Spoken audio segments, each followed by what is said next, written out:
It's the Opperman Report. Join digital forensic investigator and PI Ed Opperman for an in-depth discussion of conspiracy theories, strategy of New World Order resistance, high-profile court cases in the news, and interviews with expert guests and authors on these topics and more. It's the Opperman Report. And now, here is investigator Ed Opperman. Okay, welcome to the Opperman Report. I'm your host, private investigator Ed Opperman.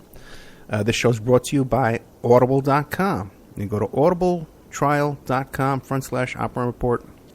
Sign up for free, get yourself a free audiobook. Tonight, this is one of our special shows that we're doing pre-recorded that will be in our members section. And then it'll go into rotation. It'll be playing on CBS Radio, Para X, 7 p.m. Saturday nights, late night in the Midlands on Tuesday afternoons at 4.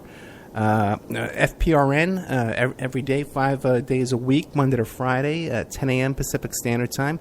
Penny Entertainment on Blog Talk Radio on Sunday mornings at 10 a.m. And let's see, who else would carry it? I think that's about it. But it'll also be up on iHeart and Spreaker after it plays in our members section.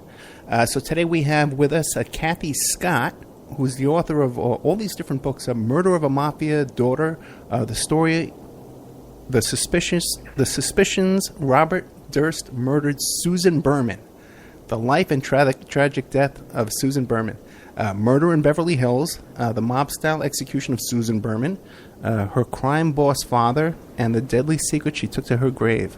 Another book is Hot-Blooded, Cold Crime, the true crime box set. The Millionaire's Wife, the true story of a real estate tycoon, his beautiful young mistress, and a marriage that ended in murder. And another book is Death in the Desert, the true story of money, murder, and mystery in Sin City. Cathy, are you there? I am here. Thank you so much for coming on, Cathy, especially at the last second. I just invited you this morning. Okay, and I know you did another interview earlier before this. So thank you very much. Yeah. So can you tell the audience a little bit about your background and all these different books you've written and stuff? Well, I'm a journalist by trade, and I was a reporter in San Diego and moved to the Las Vegas Sun in the 90s, early 90s. And in 1996, Tupac Shakur was shot on my watch. And he was a hip-hop artist and at the top of sort of peaked at that point, and he also was had been in some movies. So I wrote a book about him. That was my first book, made the LA Times bestseller list, and then 6 months later, rapper Biggie Smalls was killed, and I wrote a book about that, and I've been writing books ever since. Yeah, my audience is very familiar with Tupac and the Tupac murder and stuff like that. We had John Potash on a couple of times. Yeah. And what about the other one, the Sin City murder? Is that about the Binion murder? Well, it wasn't a murder. He died of a self-induced overdose. I sat through both trials. But yeah, that was Death in the Desert, and that was made into a film that should be out this year. And I sat through both trials and walked into the trial thinking that someone had murdered him, and I walked out knowing that someone had not. So it was a fascinating case to follow it, and I followed that for a newspaper, and then turned that into a book as well. And you were living, because I live in here in Vegas right now. So you were living in Vegas at that time? Because it says also I was living in. Well, I was living in Las Vegas. I'm sorry. Go ahead. Yeah, because I saw also too. You were a professor over at University of Nevada.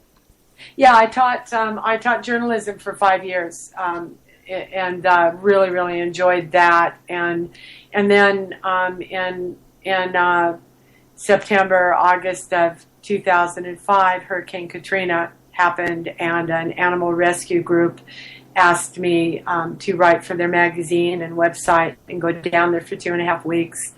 And I stayed for 4 months, and that turned into the book Paw Prints of Katrina. And I left my teaching position at that point to stay down in the Gulf. So pretty much you left a really good job to go down and rescue animals. Well, I rescued and I wrote about them. I mean, I was down there to write about them, but, I was in boats, I was on foot, so when you're in the midst of it, you end up doing both. Ended up reuniting because I was writing about the animals, so I ended up reuniting with a lot of them with their people. So it was quite an experience being down there for that long. And I love New Orleans. I love the people, and I love their pets.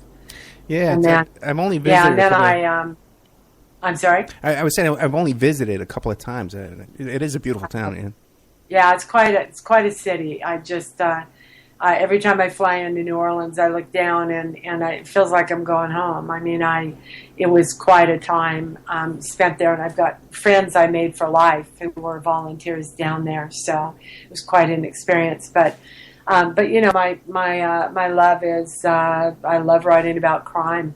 I was I'm a journalist by trade. I was a crime reporter, and I moved from Las Vegas in last year, December.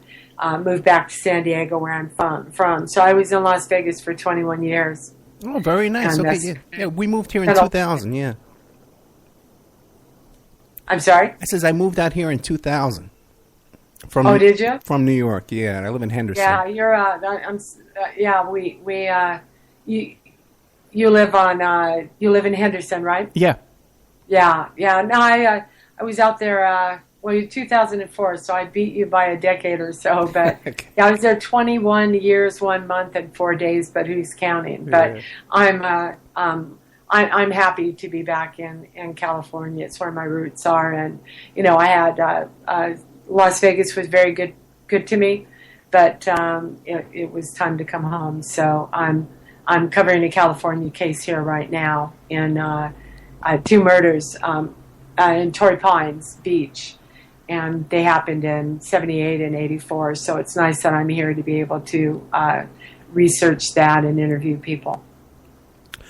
Well, okay. Now, I saw today you were announced this book you'd written about Robert Durst. Yes. And this has to be one of the most fascinating stories in the world, really, when you think about it. Yeah, he's a character. Yeah. He's a character. And Susan Berman, who was charged with murder, she was a character too. They were attracted to each other, as friends, but they were, they had a bond. Yeah, when I was researching today, I saw an old clip of Susan Berman, and I recognized her. I guess when she wrote the book, her mafia book, daughter book, whatever tour she was doing. Easy Street. Yeah. So, okay, now how did you get involved in this, Robert Durst? Well, I was a reporter at the Las Vegas Sun, and I knew who Susan was because of this A&E special that she was a writer on. I almost met her. There was a VIP party, and journalists were invited, and Susan was there, but I didn't go at the last minute. But when I can almost remember the day I learned about her murder, and I followed it, and it just was, it seemed such a sad story. Here she was, a gal who was raised in Las Vegas as basically mob royalty, and her father died during surgery when she was 12, and then her mother committed suicide when she was 13. She was later convinced that the mob killed her. And she lost her parents at a young age. And then Susan ended up, she became a journalist, went to journalism school at UC Berkeley. And it's like her feet were firmly planted in Las Vegas. She never got over it. And so the more I started researching and looking into the case, the more I covered it. And then I wrote a book. And Robert Durst is very much a part of Murder of a Mafia Daughter because he was such good friends with Susan. Now, of course, he's accused of killing her. How did those two meet? They both were students. He was an upper graduate and Susan was an undergraduate at UCLA. And they met on the quad, on campus. And just instantly, their first conversation included how they lost their parents. He lost his mother at age 7 and Susan at 12 and 13, both parents. And she was raised in wealth. And Durst came from a very wealthy family. the Durst organization. They built half of Manhattan, and they just were fast friends. And she always referred to Bobby as the brothers she never had. Very interesting. I call him Bobby Durst. That's what she used to call him, but Robert is what everybody knows him by. So now, why don't you tell the audience the whole story behind Robert Durst and all the different allegations going on with this guy? Well, the boy's been he's accused of 3 murders. First in 1982, his wife Cathy Durst, who he married, I believe, in '73, and they and then she turned up missing in '82. Susan, she went on from UCLA. Susan went on to UC Berkeley, went to J School, journalism school there, and then had a good career. Was hired by the San Francisco Examiner. Wrote some very high profile stories. Freelanced them for a magazine. Got the attention of other media, and she was hired by New York Magazine. Moved to New York, and it always felt as if she had followed Robert Durst there, because he went back home to Manhattan. So she lived on the Upper East Side, and at the time, Bobby Durst's wife, Cathy, disappeared in 1982. Susan became his spokesperson. And so she fielded telephone calls from the media. He didn't want to talk to the media, so she did. She was his biggest defender. And because of his name, of course, the case was very high profile. And then Susan ended up back in California and moved to Los Angeles, and in 2000 she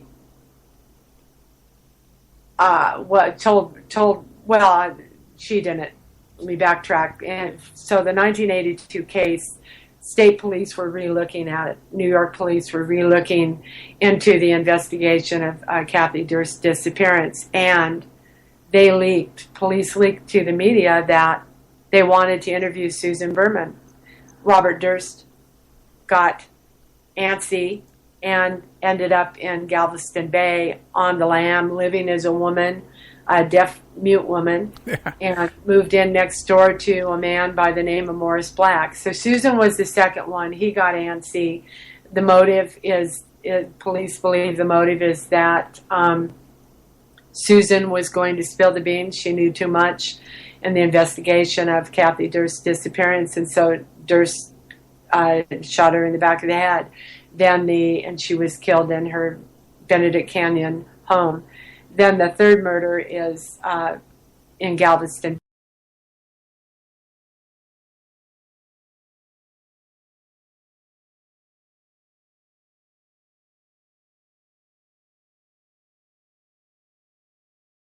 I wasn't too thrilled with that Skype connection anyway. We might want to move on into a landline.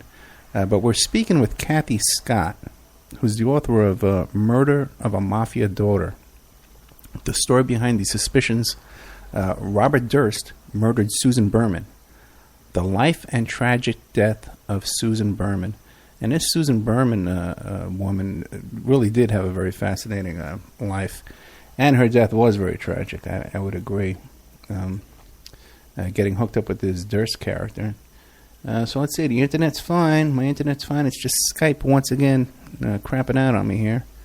I might have a phone number for our guest. I might just move to that. Let's see if I have one here. I think I do. I don't even know why I tend to keep going back to these Skype connections. I mean, there's so much trouble with them. But I'll pick up here and see if I can get her on the landline and see if that's any better. Calling, and we'll pick up Cathleen Scott, who's the author of Murder of a Mafia Daughter. The story. It's Cathy. Hey, Cathy, how are you? Hi. Yeah, we lost each other. Yeah, I know. We're still on the air, though. But that Skype connection, I'd say, I don't know why I always tell guests to come on Skype, and then there's so many problems with it. You think I'd learn my lesson? It comes on and off. Are you more comfortable on the phone, or what do you think? Yeah, phone's good. Let's finish that way. Let's do it that way. Yeah. Do the rest of it. Okay, so now we were talking about Cathy Berman and how not Cathy Berman. Oh my God, God forbid, Susan Berman, because he could be coming for you next. Yeah, you never know with this guy. But Susan Berman, and didn't he mail her some checks right before she was murdered? He did send her some checks. But I don't think it was unusual for him to do that. I mean, the police may play that up as him trying to pay her off or whatever, but Susan was very much down on her luck, and she was being evicted from her house, and she needed to buy a new car, and he sent her one check, and then a few months later sent her another. She'd originally contacted him. She couldn't reach him. So she called the Durst organization, or I think she mailed a letter to the Durst organization and asked them to get in touch with him because he wasn't picking up his phone. And then he, in turn, sent her a check for $25,000, said it was a gift. And then he sent her a second $25,000. But you had mentioned the cadaver letter, right? No, I didn't. No, I didn't mention that. But now that you bring up that she contacted the Durst organization. Now, they had a whole bunch of restraining orders against this guy, so they were keeping tabs on where he was because they were afraid of him, or were they things were mellow back in those days? No, this was back in 2000. So in 2000, they were, he'd had sort of a falling out with them because he was supposed to run. He's the senior son. He was the oldest, and he was supposed to. I think he had two other brothers, and Doug was second in line. And instead of putting Robert Durst in charge of the organization, his father, Seymour Durst, put Doug. And so Robert was very unhappy about that and sort of broke away from them. But he still saw them and, was still a part of the family.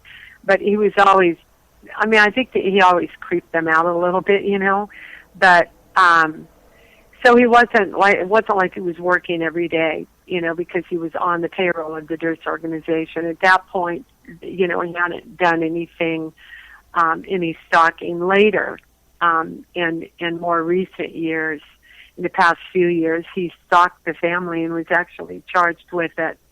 And, one Thanksgiving dinner, he just showed up at his brother's, and these people live in high-priced estates and whatnot, and showed up at their window near the dining room and just stood there as they were eating dinner.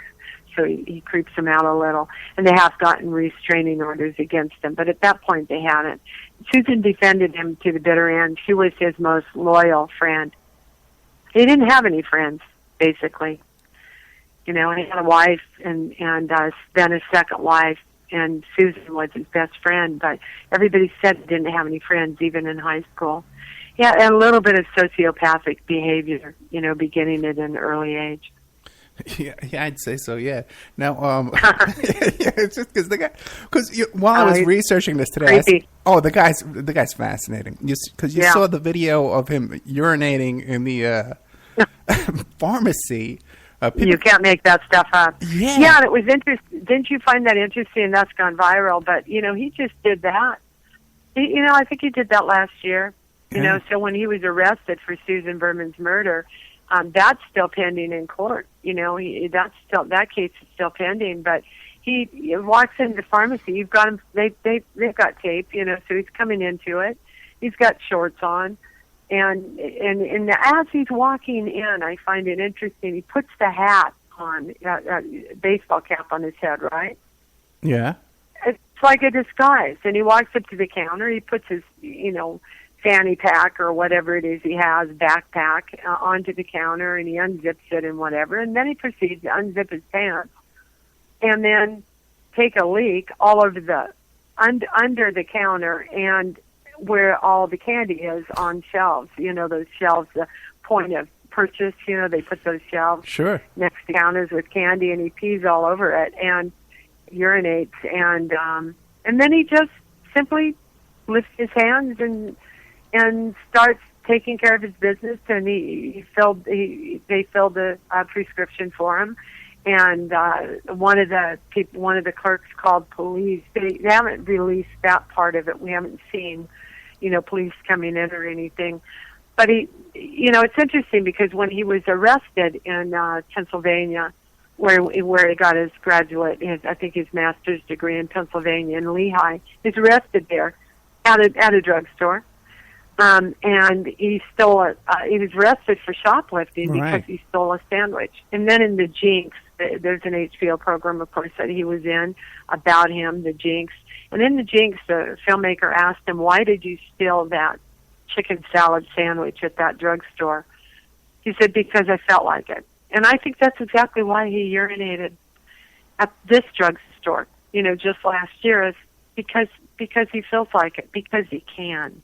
I think he's entitled. I think it was like Susan in so many ways that they both were raised in wealth and never given the tools to really survive in society, to have their, to manage their own finances, to drive themselves around, whatever it is, register your car. And there's an entitlement that, some people feel when they're raised in wealth. And I think they both felt that. Susan never did. She was given a lot of money over the years and just squandered it away and died pauper. And Durst just, did things, I think, because he felt entitled. Still does, I think. Let's go off on a little tangent. Susan Berman. Now, her father owned the Flamingo. How did she die? She got nothing from that? Oh, no, she got lots from that. No, he didn't own it, but he had ownership in it. He had partial ownership. He ran the Flamingo when Bugsy Siegel was murdered. He took over 15 minutes after. He ran it with him and then took over running it. He ran the skim for the Chicago mob, basically. And in the 40s and 50s, they moved to Vegas in 46. And then he also ran the Riviera at one point, had ownership in the Riviera, ownership in, partial, along with his fellow mobsters, and apartment buildings, bowling alley. So what Susan was given was $5.3 million over a period from the time she turned 21 until she was 30. And she also sold the movie rights to her book Easy Street in the 80s when she was living in New York. And Bobby threw a great big, Robert Durst threw a great big party for her to congratulate her, to celebrate. And Susan would buy everybody at St. Elaine's, which is a really famous, expensive restaurant. She'd buy everybody dinner. She just squandered it away. But she bought a house or two here and there and ended up with nothing. She wasn't good with money. She didn't know how to, she liked to be driven around. Even though she had a car, it was falling apart. She didn't know how to maintain a car. She didn't know, you know what I mean? She had parking tickets. She never paid them. Well, like 30 parking tickets when she died. And I think that's an indication of sort of an entitlement. Why should I pay that? She just wasn't given the tools that everybody else has. The things that we have to do in life that we don't necessarily like. And I think that Durst is the same way. But she had a lot of money, but she squandered it. And what year did she get that money? You said $5 million over 10 years. What years was that? When she was 21, she died. Well, she was born in 46, so it was 21. So what, in 60s, 70s, 80s? Wow, so in the 60s and the 70s, she had $5 million in the 70s.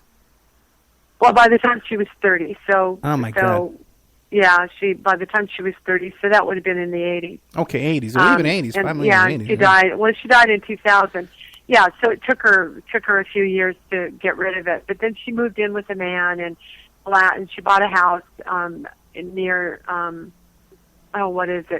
near Nicole Brown Simpson's condo. Brentwood. Yeah, in Brentwood, and lived with a man and his two children, and she bought that house. She lost it, and that seems to be the tail end of it. She's always buying people things. I mean, in New York, Susan couldn't just go and buy a pair of leather boots. She bought eel skin and would buy three pairs in different colors. And same thing, she'd buy a sort of silk blouse and buy 5 of them in different colors. So she, custom made things like that. She felt entitled. She felt she just felt entitled. A friend of hers in L.A. who used to go to synagogue with her. She was a member of the Hollywood synagogue, and she told her friend told her when she was, having such financial problems and was trying to freelance a bunch of stories and trying to get a TV series going. She did work on an A&E special, but it's A&E, they don't pay a lot of money for documentaries. And her friend said to her, "Why don't you just go get a job?" And she said Susan was just insulted at the thought of having to go to work, 9 to 5. I mean, she got a job at the San Francisco Examiner straight out of journalism school, and she was there 5 years, didn't get along with the women she worked with. And her dean, I interviewed him. He passed away a few years ago, but I interviewed him for the first edition of Murder of a Mafia Daughter. He said he always felt it was wrong that Susan, it was unfortunate that Susan had gotten a job straight out of journalism school. He felt she should have had to work a little harder for it. And it just seemed things like that came easy for her, and she, wasn't prepared to handle even, a checking account. It's unfortunate. It's a sad story, I think. I don't think Robert Durst is a sad story. I think Susan Berman's a very sad story. Yeah, the way you describe it. Yeah, for sure. That's tragic, And to think that, that $5 million gets eaten away because of late fees on parking tickets, 30 parking tickets, that's Well, she never paid them, in fact, it was her cousin who was named beneficiary. She didn't have anything, but still, somebody has to close out, when you die, someone has to close out your estate, sure, no matter what you have. And she had the car that Robert Durst, a used SUV. She paid $7,000 for it from the $25,000 that he gave her, and of that to the $25,000, she had to pay 3 months rent and all the back rent, and then agree to move in March. And of course, she didn't live long enough to move. But her cousin, actually, in breaking down her estate, went and cleared it all out, showed them the death certificate, and then they waived all the parking fees. But she, the reason she did that was they had to sell her car, and in order to sell their car, they had to clear the parking tickets on it. So it was, I don't know, she just took it and stuffed it in the, threw it away or something. Probably that visor on the top, Well, she didn't. Yeah, she didn't fill the. Yeah, she didn't exactly. She didn't fill the responsibility. You know what I mean? Yeah. You get a parking ticket, you go, oh darn. I mean, I just got something. I drove to L.A. and I couldn't find the toll road booth. I passed it, and so I just got a bill, for going on a toll road without paying. So I'm writing the check and sending it in. Susan, I don't think it would be good if I just stuck it behind my visor. You know what I mean? I know what you mean. I wish I had your discipline. I think I'm a little bit more in the Susan category. I hate to admit a little bit. She didn't fill the responsibility, because you get a parking ticket, you get it in the mail. They keep telling you. How can you ignore that? It's like ignoring your IRS bill. You know what I mean? Yeah, but you grow up, they come after you. Yeah, well, okay, the IRS. She's worried about IRS. Her dad took over for Bugsy Siegel. I think she has a different kind of perspective in life. She felt it's funny. She felt, and her life would have been quite different. She always had this yearning for Las Vegas, and it's almost like she didn't develop emotionally. She grew into a woman, and she was very intelligent. She was very quirky, had a lot of sort of phobias, but and she was very much. She and Durst, I think, bonded because they were so similar in that respect. But she never got over losing her parents. She never got past it. Which is so sad. Nobody ever talked about her parents again to her, and she never got past it. So it's like her feet were firmly planted in Las Vegas, and then she spent much of her writing career writing about it. She'd freelance articles. She did the A&E special, was a writer, a wonderful A&E special about Las Vegas, one of the best done, and it won some awards. And she was a writer for that, one of the co-writers. But she was always forever trying to come back to it. When she died, she was trying to, get some series going about the women of Las Vegas, the wives of the casino owners. She was still, trying to get a Showtime series going on that. It's sad. She never got over it, and she was somehow trying to find herself, I think, by writing about Las Vegas. It is sad. This is a tough town, and it's a tough town. I mean, I'm gone from there now. and it seems like a lot of people come here and their life winds up in tragedy. If they're not involved in gambling, if they're not involved in drinking or drugs or any other fast life, just coming to this town brings like a curse over your life. And I've seen it so many times. Now, do you think? Well, yeah, and and the bad thing about Las Vegas is, it's a 24-hour town, and you've got vice all around you. I mean, you've got strip clubs galore, and you walk into a convenience store, you walk into a grocery store, and you hear bells and whistles and dings because you've got slot machines everywhere. Tobacco slaps you in the face. So you've got people drinking 24 hours a day out on the streets, and I think. And my insurance went down tremendously, by the way, when I moved back to California. But it's just because of the area. So it is a tough town, and people are lured. And if they're lured by the things that are there that are sort of the underbelly of Las Vegas. Yeah, it's funny because we still have those cigarette machines where you can put $1, $5, $10 in a machine and get a pack of cigarettes out. It's illegal everywhere else in the country. They'll never do it. They want people to be comfortable in a casino when they're throwing their money away. So they'll never. So you walk in, even if you want to go to a theater that's within a casino. I used to do that periodically, and I always would think, why am I doing it? Because you walk in the door and you're slapped in the face with cigarette smoke. Yeah. Because they want everybody to be convenient and not put out. But yeah, it's not a very athletic town. It's a weird place, but people like it. It was very good to me, but I'm glad I'm gone. Yeah, I hear you. Now my kids are about to head into high school, so we're thinking of getting out of here pretty soon too. Yeah. Okay, I want to take a little commercial break. We're here with Cathleen Scott, who is the author of all these different books. Murder of a Mafia Daughter, the story behind the suspicions Robert Durst murdered Susan Berman. Susan Berman herself, a fascinating character. And the second part of that title is The Life and Tragic Death of Susan Berman. And Murder in Beverly Hills, the mob-style execution of Susan Berman, her crime boss father, and the deadly secret she took to her grave.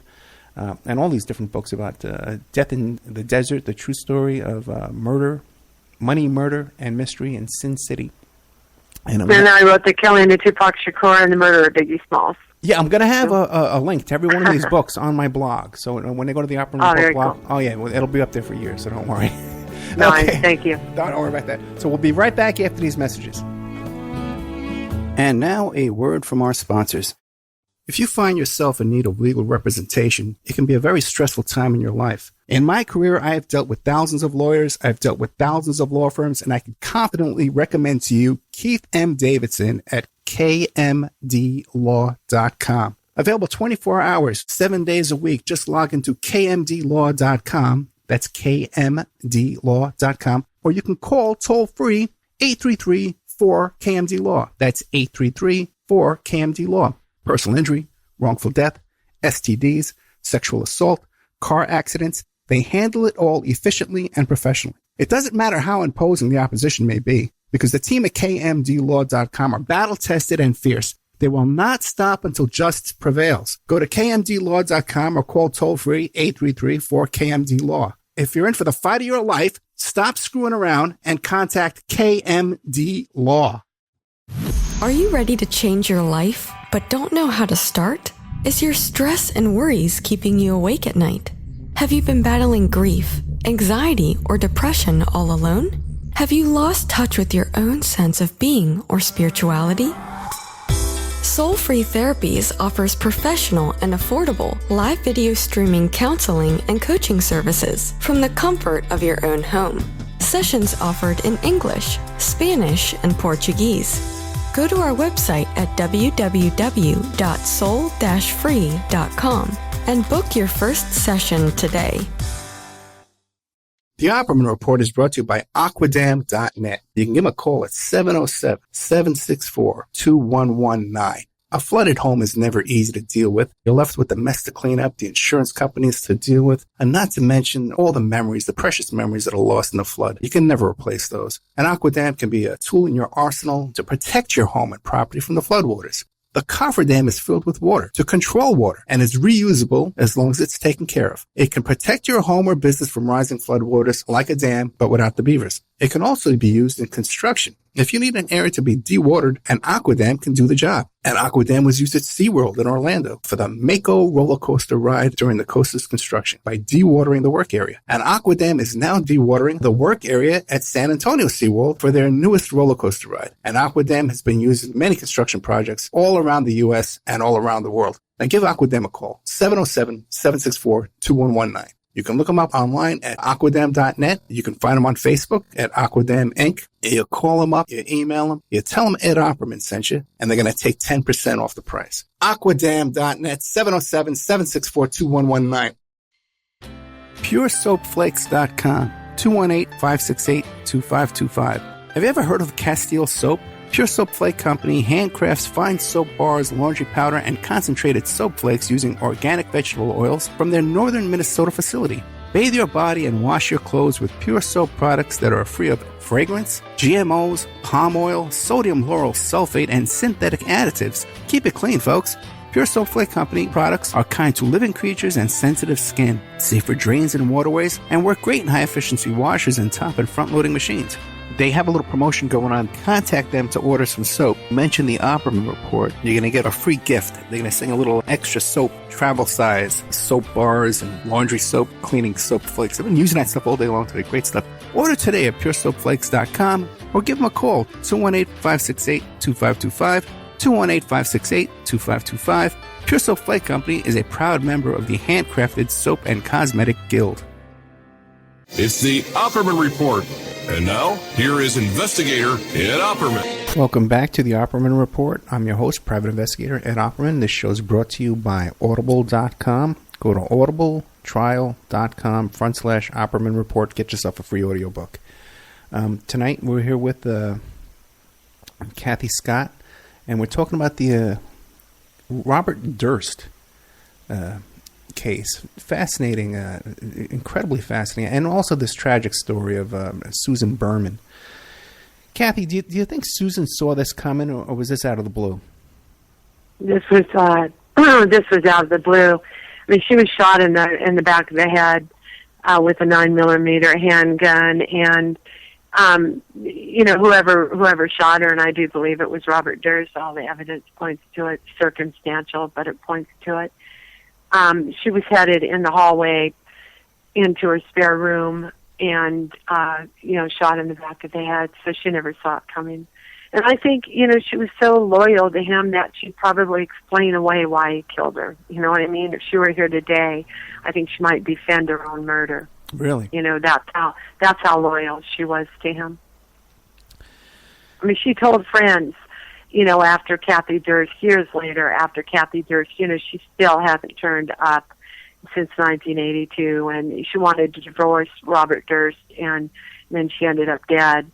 And Susan told friends that, you know, I know Bobby probably did it. She called him Bobby. And I know Bobby probably did it, but, you know, I forgive him. Her father was a killer. Susan Berman's father was, and she had a wanted for murder poster on her mantle, you know, above her mantle when police went into her house in December 2000 when she was murdered, and after she was murdered. And so I think she accepted that sort of lifestyle, you know. She obviously, you know, forgave her father. She didn't realize he was a killer until she was older and he was dead.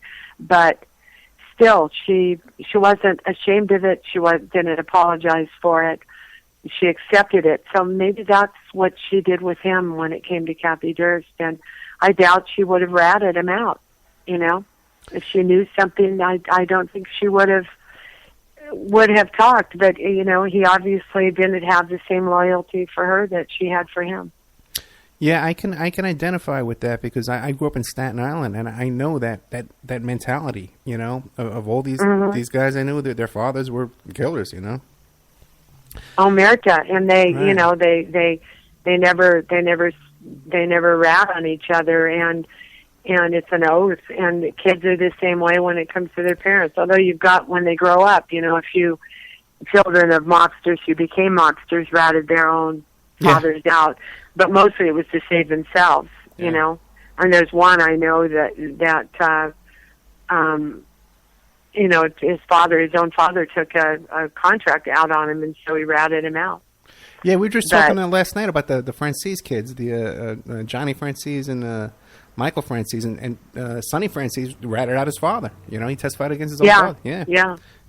This is Frank Calabrese and Frank Jr.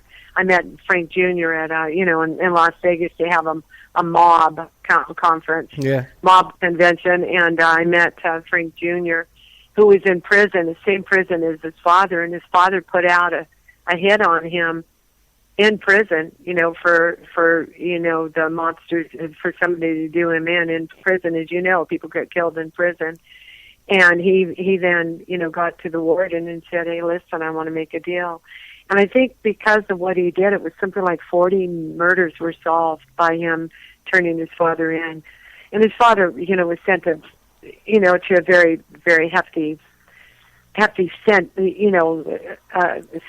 before that, but this way they solved some crimes. And then and then Frank Jr. was taken to another prison, and then he went out, eventually went out in the protection program and broke away from it eventually. But it's fascinating stuff, isn't it? Oh, yeah. So you went to the mom convention? Yeah, I actually spoke at it. Okay, yeah, I was one of the speakers. I was on the panel. Yeah, we had. I talked about Susan Berman, and that's what I went there for, to talk about Susan Berman before her murder was solved. Yeah, we had Frank Collard on the show and Denny Griffin when the mob convention was coming up. Oh yeah, yeah, and they do. I don't know if it was the first year was pretty cool. Kenji Gallo was there. He's one of my sources when I was at the Las Vegas Sun.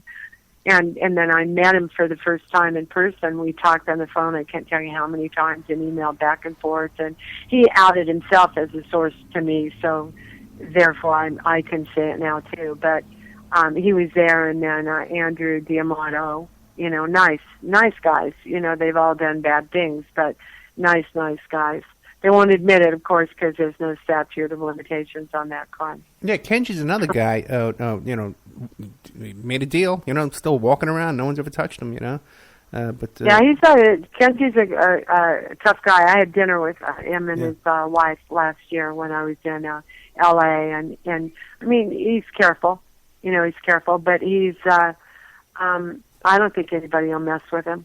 He's got a lot going on. A lot of reasons for people not to mess with him. Yeah, mixed martial arts. Without going into detail. Well, a lot more than that, too. But, yeah, he's a martial arts, what is he, a black belt or something? Yeah. Yeah, he's a nice guy, good guy. Now back to Susan, though. Okay, now, because it seems like with Robert Durst is that normally wouldn't he dismember the bodies after the murder? Now, how come he didn't do it in this case? Oh, that was just inconvenience for him. I think he needed to get rid of Morris Black's body. He killed him in Galveston Bay, and who knows why he killed him. But he, I mean, there are a few theories going around about it, but I think he just got in the way of him, and maybe he discovered that he wasn't a mute woman, and he thought he was going to turn him in, and his cover would be blown. And I mean, he's living next door to him. There was just a hallway, a skinny hallway between them, and so Durst says he shot him by accident. And of course, the jury believed him, and he was acquitted of that. But he said he panicked and then he needed to get rid of the body and chopped it up into pieces. He used a chainsaw, so it was a little messy. So he left. He fled the area, and left the apartment all bloody. And I guess he thought nobody would catch him. No one would know it was him. But he was found out, of course. And so, no, I think it's just opportunity. In Susan's case, he shot her in the back of the head and just walked out of her house. In this case, Robert Durst killed Morris Black in his own apartment. Okay. In Robert Durst's apartment, so he was stuck with the body in the room. Okay, but with the first murder, Cathy, the wife, He never, they've never found her body. Oh, we think she's in the lake near their house in upstate New York. She's probably, it was winter. He went down to, what is it called? Ship Bottom, is it? Ship Bottom, New Jersey? Is that what it's called, or New York? I don't know. It's a place called Ship Bottom, I think. And someone called collect to the Durst organization, and the only person who called collect to them would have been him. He did that a lot, checking in with the Durst organization for whatever he needed. I mean, money or whatever it was, and he was working for them at the time, and police believe it was him. Who else? Who else in that area would have called collect to the Durst organization and they would accept the charges? You know what I mean? It was from a payphone, and so they think that her body was put in the water somewhere over there. Also, a really creepy thing about Durst is he and Cathy Durst had a couple of dogs, and they had a dog named Igor, and Igor died mysteriously, and then Robert Durst replaced that dog with another dog of the same breed, and that dog died mysteriously, never of natural causes. He ended up with something like 10 dogs dying, each one dying mysteriously, and each dog was named Igor. He named each one the same name as the first one he and Cathy Durst had. The thought is that he was practicing to kill Cathy Durst by killing his own dog. And then they replaced that dog with another dog named Igor. And it's interesting because he married later, right before Susan died, and when he thought he was going to be arrested probably for her murder, he married a real estate agent in New York, and gave her a power of attorney so that she could handle money for him in case he was arrested. And in one of their phone conversations that was taped while he was in jail after the Galveston Bay arrest, he said to his wife, talking about his brother and all the goings on with him and stalking him, I don't want to have to do another Igor. Right. Now using it as a verb. And his wife said to him on the phone, "Careful, we're being taped." Wow. Now, is that telling or what? Yeah, definitely. But now, what's the story with her now? Is she still around? Is she still married to him? No, she's married to him, and I'm assuming the power of attorney is still in effect unless he has that changed. But she's living with an attorney who was one of Durst's attorneys. So it's hard to say what their arrangement. It's a marriage of convenience, I think, because she can't testify against him because a wife can't, a spouse can't testify against. They can't compel you to do that legally. Testify against each other. She knows a lot, obviously, but she doesn't seem to be as beholden to him as she was in the past. He's made her a very wealthy woman, although she was a very successful real estate agent, but now she's living with one of his attorneys, his former attorney. So we'll see what comes of that. She was in court for the Galveston Bay trial, but she seems to be out of the picture right now. If I were her, I'd run for the hills. Fascinating. This whole thing is just so crazy. But people get dead when they're around Robert Durst. Yeah. That's a little creepy. But now, the motive for the first murder of Cathy, you think that was because she wanted a divorce? Because obviously this guy has a taste for murder.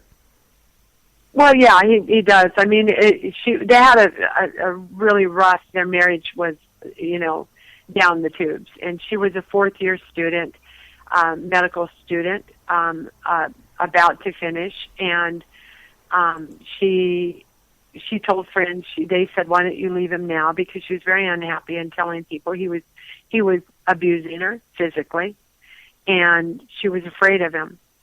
And she went to a party at a friend's, and it was January of 1982, and he yelled at her on the phone and ordered her to come home, and that's the last time she was seen by anyone. He was the last person to see her. And then he reported her missing 5 days later to the Manhattan Police Department when they lived in upstate New York, and it should have been reported there.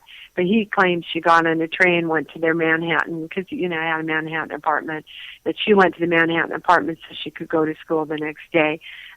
He never put her on a train. Nobody saw her in New York, Manhattan. And then he reported it to the Manhattan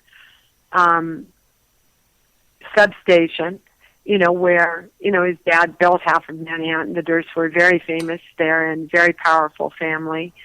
And they never so much as interviewed his neighbors.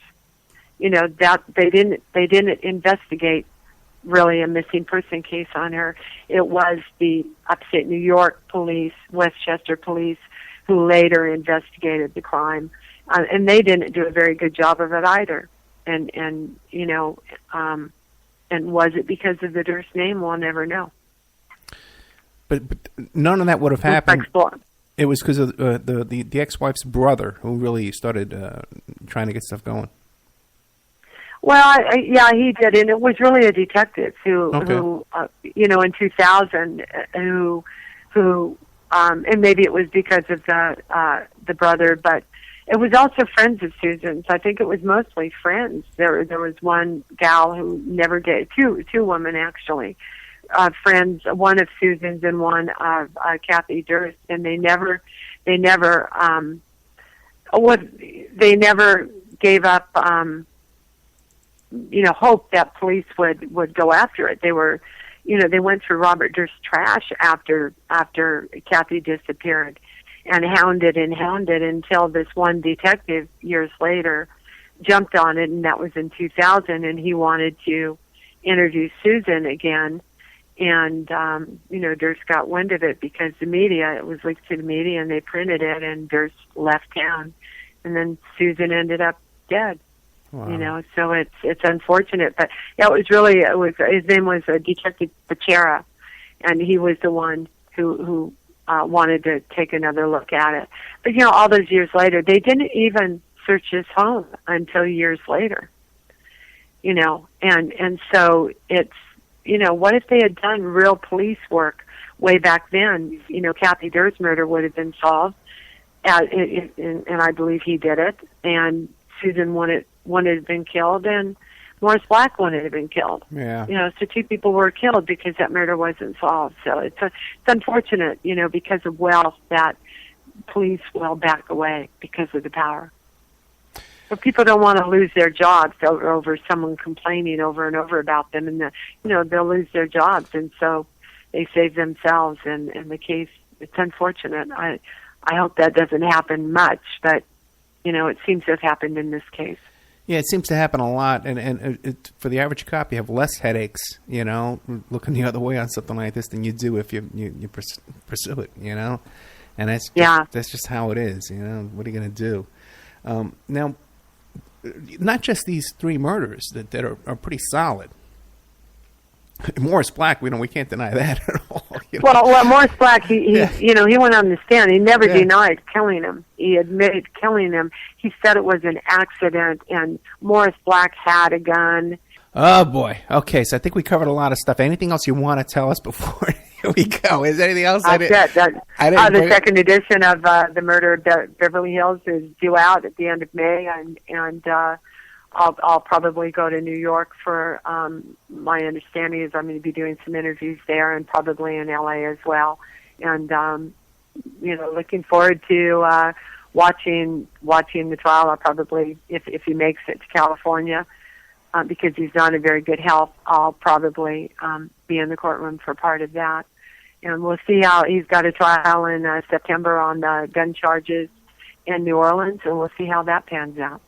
And any appearances or book signings or anything you want to promote? Yes, May 30th, Unicorn Bookstore in Ramona, California. We'll be launching Murder of a Mafia Daughter. Okay, great. Okay, and I'd like to have you back, too, by the way. And we can go over this, The Death in the Desert and the Tupac book as well in the future. I'd love to. Yeah, I'd love to, too. Thank you very much. Thank you so much for coming on at the last second. I know we just booked this early today and being patient with my technical problems and all that kind of stuff as well. Yeah, you're welcome. I love it. Thanks so much. Okay, thank you so much. Okay, good night. Okay, bye-bye. And now a word from our sponsors. OppermanReport.com. Hey, do you like what you're hearing? Do you like the work that you see us doing here at Opperman Report? You can support that work by becoming a member at OppermanReport.com. And as you have access to over 200 exclusive shows and interviews that you can't find on YouTube or Spreaker or iHeart or iTunes or KYAH. You can't find them anywhere else online, exclusive to our member sections, to our members. Also, too, there's images, videos, documents, court docs. And don't forget, you can hear your ad played here on the Opperman Report, reach hundreds and hundreds of thousands of people on a daily basis because the show is repeated every day all over the world. Contact me at oppermanreport@gmail.com and I'll give you a good deal on advertising rates. Have you ever thought about opening your own mobile cart or kiosk business? Maybe the facility you manage could establish new revenue by adding coffee, food, or retail services. Cart King International can be the answer to your needs. Cart King is a North American designer and manufacturer of the finest mobile coffee, food, and retail carts and kiosks. Cart King has been working with clients and corporations across North America for 20 years, providing innovative designs, custom manufacturing, and timely delivery. Carts and kiosks are fun, and so are the dozens of designs on our website. Please visit us today at www.cart-king.com or just call us at 1-877-986-7771 and get your sales rolling. The Opperman Report is brought to you by Aquadam.net. You can give them a call at 707-764-2119. A flooded home is never easy to deal with. You're left with the mess to clean up, the insurance companies to deal with, and not to mention all the memories, the precious memories that are lost in the flood. You can never replace those. And Aquadam can be a tool in your arsenal to protect your home and property from the floodwaters. The cofferdam is filled with water to control water and is reusable as long as it's taken care of. It can protect your home or business from rising floodwaters like a dam, but without the beavers. It can also be used in construction. If you need an area to be dewatered, an Aquadam can do the job. An Aquadam was used at SeaWorld in Orlando for the Mako roller coaster ride during the coaster's construction by dewatering the work area. An Aquadam is now dewatering the work area at San Antonio SeaWorld for their newest roller coaster ride. An Aquadam has been used in many construction projects all around the U.S. and all around the world. Now give Aquadam a call, 707-764-2119. You can look them up online at aquadam.net. You can find them on Facebook at Aquadam Inc. You call them up, you email them, you tell them Ed Opperman sent you, and they're going to take 10% off the price. Aquadam.net, 707-764-2119. Are you ready to change your life, but don't know how to start? Is your stress and worries keeping you awake at night? Have you been battling grief, anxiety, or depression all alone? Have you lost touch with your own sense of being or spirituality?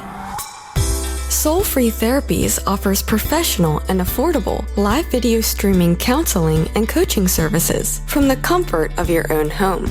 Sessions offered in English, Spanish, and Portuguese. Go to our website at www.soul-free.com and book your first session today. If you find yourself in need of legal representation, it can be a very stressful time in your life. In my career, I have dealt with thousands of lawyers, I've dealt with thousands of law firms, and I can confidently recommend to you Keith M. Davidson at kmdlaw.com. Available 24 hours, 7 days a week. Just log into kmdlaw.com. That's kmdlaw.com. Or you can call toll-free 833-4KMD-LAW. That's 833-4KMD-LAW. Personal injury, wrongful death, STDs, sexual assault, car accidents. They handle it all efficiently and professionally. It doesn't matter how imposing the opposition may be, because the team at kmdlaw.com are battle-tested and fierce. They will not stop until justice prevails. Go to kmdlaw.com or call toll-free 833-4KMD-LAW. If you're in for the fight of your life, stop screwing around and contact KMD Law.